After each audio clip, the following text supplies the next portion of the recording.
Donc maintenant, il va falloir faire en sorte que lorsque je clique sur le bouton se déconnecter, il va falloir que je passe le token à 0 pour revenir à l'interface de base, donc avec le formulaire qui demande les identifiants. En anglais, les credentials. Donc là, déjà, il va falloir faire en sorte que le host context prenne en compte une nouvelle fonction qui permettra de passer le token à nul. Alors ça, je vais le mettre ici, comme ça, et mon composant test, voilà. Donc là, on voit, j'ai un button. Donc il va falloir faire en sorte que lorsque je clique sur le button, que je passe dans la props, là ici. Donc là, j'ai mon composant button. Dedans, il faut y passer les props. Et dans cette props, c'est donc l'event onClick. Et je l'ai appelé onClick props. Donc je reviens ici. Donc j'avais déjà fait une fonction logging handler pour mettre le token et l'user ID dans leur state respectif. Donc là, je suis sur convertir le token en valeur booléenne. Ok, donc je vais mettre ici, là, comme c'est une fonction. Donc ça va être const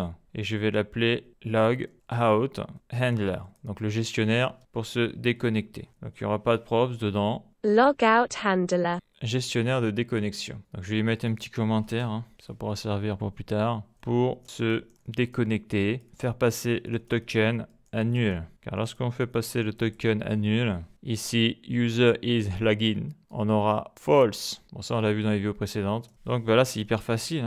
Donc je vais mettre à jour le token quand cette fonction sera appelée. Et qu'est-ce que je vais y mettre dedans? Nul. Voilà. Donc ça c'est la fonction qui va me permettre de mettre le token à nul. Et donc lorsqu'il sera nul, user is login sera false. Et donc après l'interface changera et on aura vous n'êtes pas connecté et le formulaire de connexion. Donc là j'ai créé ma fonction. Donc maintenant il va falloir que je mette à jour mon default value qui va dans mon create context. Donc après login, je vais mettre log out et une fonction vide à l'intérieur, une fonction anonyme. Donc ça, une fois que c'est fait, après il faut aller faire un petit tour du côté du provider, car c'est lui qui wrap app.js et c'est grâce à ça qu'on peut accéder de n'importe quel autre composant à ce qu'il y a dans le contexte. Dans le context value, donc c'est un objet, il y a tout ça. Donc dedans, qu'est-ce que je vais y mettre lorsque je vais l'appeler? Donc déjà la key, je vais l'appeler log out. Et lorsque j'appellerai cette key, donc dans hostctx, la key, je vais l'appeler logout. Et quand je l'appellerai, qu'est-ce qui va se passer? Elle va déclencher la fonction logout handler. Voilà, donc là le contexte est opérationnel pour déconnecter l'utilisateur. Donc maintenant, après, je vais aller sur test. Donc j'avais marqué deux choses là, se déconnecter avec une div et un button. Donc déjà on va commencer par la div. Donc là je vais me connecter déjà, test 10 com azert75. Je me connecte. Donc là si je clique sur la div, là on peut le voir, il ne se passe rien. Donc je rajoute l'event onClick égale les accolades car là on est dans le JSX. Et donc je vais chercher la fonction dans le contexte qui est donc déjà hot.tx.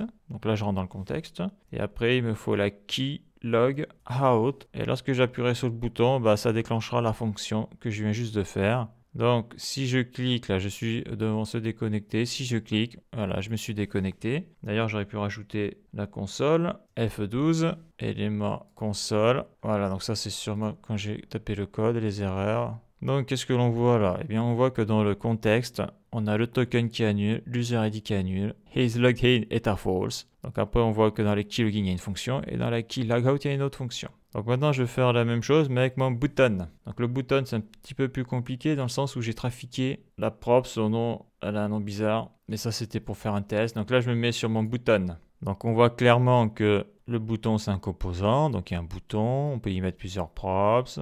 Donc la classe name, elle est définie. Là, si je mets rien dans mon bouton, je suis directement sur un type button. Et donc il y a un event dessus, onClick.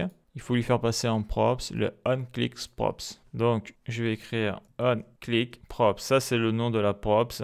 Et dedans, je vais y passer hostctx.logout. CTRL-C, CTRL-V. Donc voilà le code. Donc qu'est-ce que ça marche tout ça? Donc je me reconnecte, test09@test.com, le mot de passe.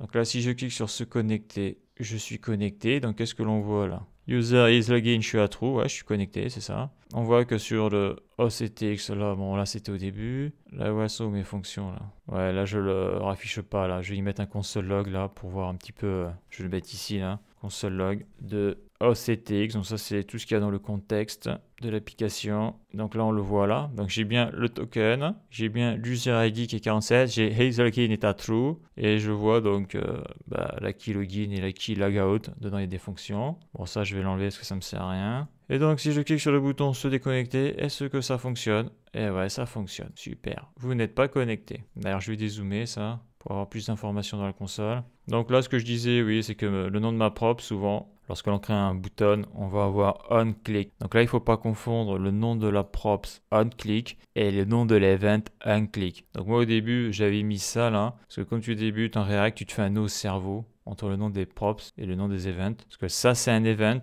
ça, c'est un nom de props. Donc très souvent, ce que l'on voit, c'est que le nom de la props, c'est le même nom que l'event. Voilà. Donc là, on a deux fois onClick, mais c'est pas du tout la même fonction. Ça, c'est l'event, ça, c'est le nom de la props. Donc là, je l'ai modifié, donc ça doit toujours fonctionner. D'ailleurs, je vais mettre l'ancien nom, on verra que ça ne marche plus. Hein. Ça, c'est juste pour l'exemple. Par exemple, donc là, je refais la connexion. Je me connecte. Là, si je clique sur se déconnecter, ça ne marchera pas. Voilà, ça ne marchera pas parce que sur la props qui s'appelle onClick props, eh bien, il n'y a rien du tout là. Donc, je vais modifier son petit nom. Comme ça sera plus logique. Pourquoi ça sera plus logique? C'est comme ça que font les autres.